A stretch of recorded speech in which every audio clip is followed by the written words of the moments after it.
vintage Gibson case. Yeah, is that right? That's before they came up with the hardening process. Yeah. Well, what can you tell us about the Stratocaster guitar here in this mini documentary here? Well, I can tell you that these strings are too stiff because they're the original strings, and From 48, huh? after a while they become stiff. And Yeah. they don't resonate. That's a bummer. But listen to that tone, man. Hear the Yeah. tone? Wow. Listen. That sounds. That sounds like tone. Sounds like Wow. You've been playing a long like a duck, time, you know? or? Yeah, it's quacking. Something's quacking. Is that off your first album, or?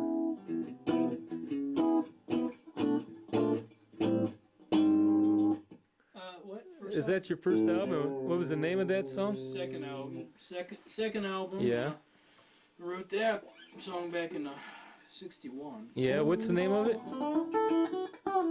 It's called Vintage '79 Sea Ice. Okay. And can you tell us?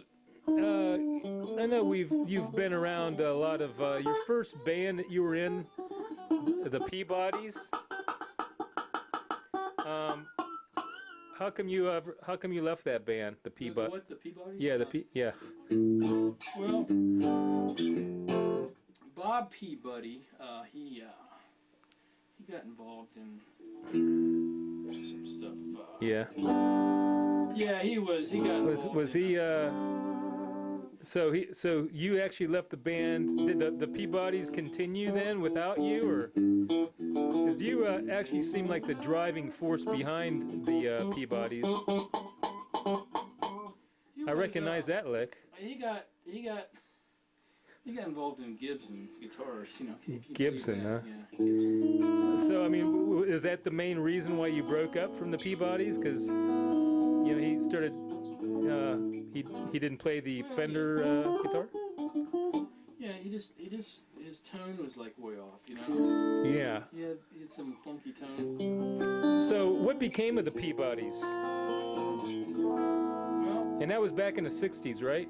yeah, they actually went on a Mediterranean tour, Uh huh. and Oh, is that the one where the ship sunk? that's the one. Oh yeah, that's right. I remember reading about that. Yeah, it was a real bummer, you know. It's kind of like a. Is it true that they found what's the guy's Peabody, Mac Peabody or whatever? He found him like months later floating in a life raft dead, or in one of those life preservers, or and he still had a Gibson guitar in his hand. What was that? I'm sorry. I said they found Peabody actually drifting months later in a inner tube with a Gibson in his hand still. Is that true? Yeah, that was. And that's basically, that was kind of like rubbing in the salt into the wound to you, I guess, right?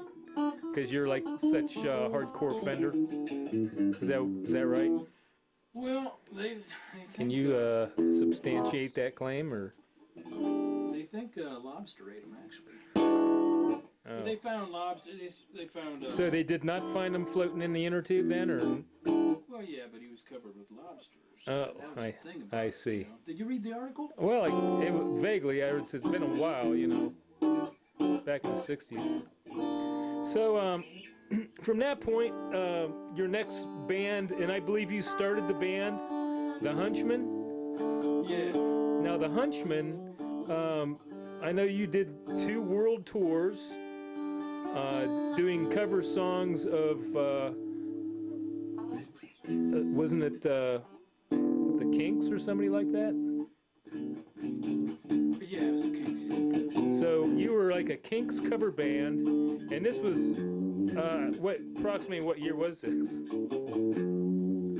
That was '68, I think. Okay, so basically you were basically a cover band of the Kinks, while the Kinks were basically in their age. You know, I mean, well, you know, Sometimes it's good to, things happen that way. So didn't they accuse you of just being an outright copycat at the time, or? Well, they accused me of a lot of things. Yeah. I was a Rolling Stones. Did they ever accuse you of being out of tune? No. Because you seem to be out of tune, actually. They, I was Rolling Stones 6 times. Yeah. Don't believe any of that. Oh yeah. So the article about the shrimp fight is not true? No. The shrimp fight. I don't know what That was in Rolling Stone, I think the 3rd edition, where a bunch of you guys were in an argument backstage before the concert, and started throwing the shrimp. Yeah. So that's not true, or is that it? Is that true? Wasn't true. That never happened. Oh, it never happened. Did it? Never happened. Can you tell us about the most bizarre incident that ever happened before a gig? Yeah, Bobby drove my limo into the swimming pool, Oh yeah, Bobby. The drummer. Oh yeah, the drummer. That died. He died in the limo in a swimming pool. Oh, he did. Oh, that's terrifying. So it's kind of like a drumless gig that day, and so we all kind of just beat on our guitars a little more than usual. I see. And that's when all the guys with the Gibsons, the headstocks cracked. Now you claim to be the original person to actually smash a guitar on stage, even before Pete Townsend and Jimi Hendrix. Yeah, we smashed. And what year would you say that you did this? Oh, that was back in 53. Really? So basically, were you received very well for doing this at the time, or were they quite freaked out over watching you smash your guitars?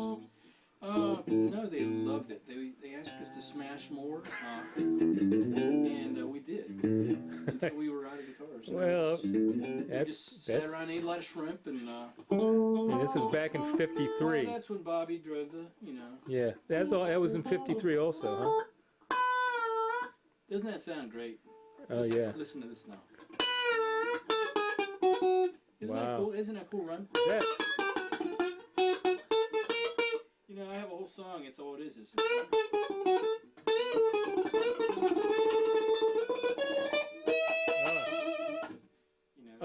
I recognize that riff. That's off the Bon Voyage. Bon Voyage. Yeah, you have to pick up my new album. As a matter of fact, I'm late. I gotta go to the studio. I gotta record, lay some cover tracks over the first tracks that didn't cover very good. You know what I'm saying? Yeah, I kind of do actually. Well, all right. Thanks for coming out. It's my pleasure. I'll try to get this little mini rockumentary out to the public as soon as possible, so they can understand. You ever notice on a Strat, you can never get that harmonic unless you go on that pickup. Doesn't that just really piss you off? Well, most times, yeah, sure. Yeah, well, hey, thanks for stepping out. I really okay, sure. And so, yeah. Over the edge of the fretboard, it really pisses me off. That's why I don't play Gibsons anymore.